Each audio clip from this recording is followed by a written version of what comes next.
পাখির শব্দে ঘুমিয়ে পড়া, আবার ভোরে পাখিদের কিচিরমিচির শব্দে ঘুম থেকে জেগে ওঠা। একসময় আবহমান গ্রাম বাংলার এই দৃশ্য ছিল চিরচেনা, কিন্তু নির্বিচারে গাছ কাটা আর পরিবেশ বিপর্যয়ে হারিয়ে গেছে বহু পাখি।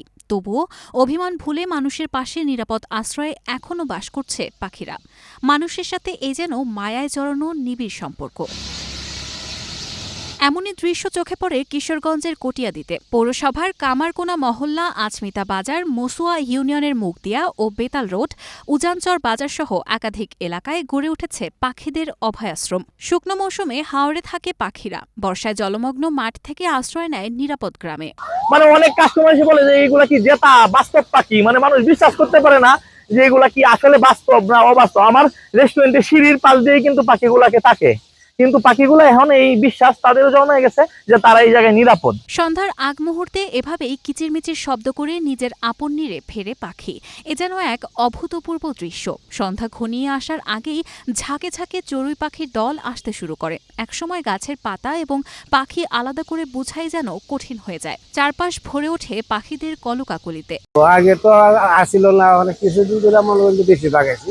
আগে অল্প অল্প একটু, এখন বেশিরভাগ হলো সিজন। এই সিজনে আপনি সবাই এটা একটা শব্দ, এই যে একটা শব্দ, এই শব্দটা খুবই সুন্দর লাগে। অনেক মানুষ দূর দূরান্ত থেকে আইসা এই শব্দটা রেকর্ডিং করে নিয়ে যা। হ্যাঁ, তো আমার কাছে খুবই ভালো লাগে।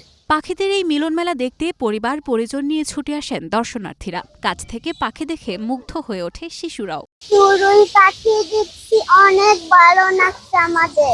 নিয়ে আসছি পাখি দেখে অনেক আনন্দ পাচ্ছে আমার বাচ্চারা, আমি সহ আমার ফ্যামিলি মাঝে মাঝে নিয়ে আসি, আজকেও নিয়ে আসছি বাচ্চাদের দুজনে খুব আনন্দ পাচ্ছে। বিশেষজ্ঞরা বলছেন, পরিবেশের ভারসাম্য রক্ষায় পাখিদের টিকিয়ে রাখতে হলে তাদের আবাসস্থল রক্ষা করা জরুরি। যে সকল এলাকায় পাখির অভয়াশ্রম আছে সেখানে আমরা তাদের জন্য আর্টিফিশিয়ালি বাসা নির্মাণ করে দিতে পারি।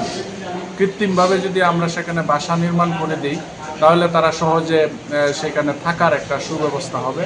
এদিকে পরিবেশের ভারসাম্য রক্ষাকারী পাখিদের রোগবালাই সহ প্রয়োজনীয় সহযোগিতায় উপজেলা প্রাণী সম্পদ অফিস কাজ করবে বলে জানান সংশ্লিষ্ট কর্মকর্তা। পাখির নিরাপত্তার বিষয়ে বিশেষ করে যদি কোনো প্রাকৃতিকভাবে বা কোনো ধরনের রোগবালাই সংক্রমণ ঘটে বা পাখি মারা যাচ্ছে, সেটাকে আমরা ময়নাতদন্ত করে যদি রোগবালাই ধরা পড়ে সেভাবে আমরা আমাদের উপজেলা প্রশাসনের সহযোগিতায় আমরা ব্যবস্থা নেব।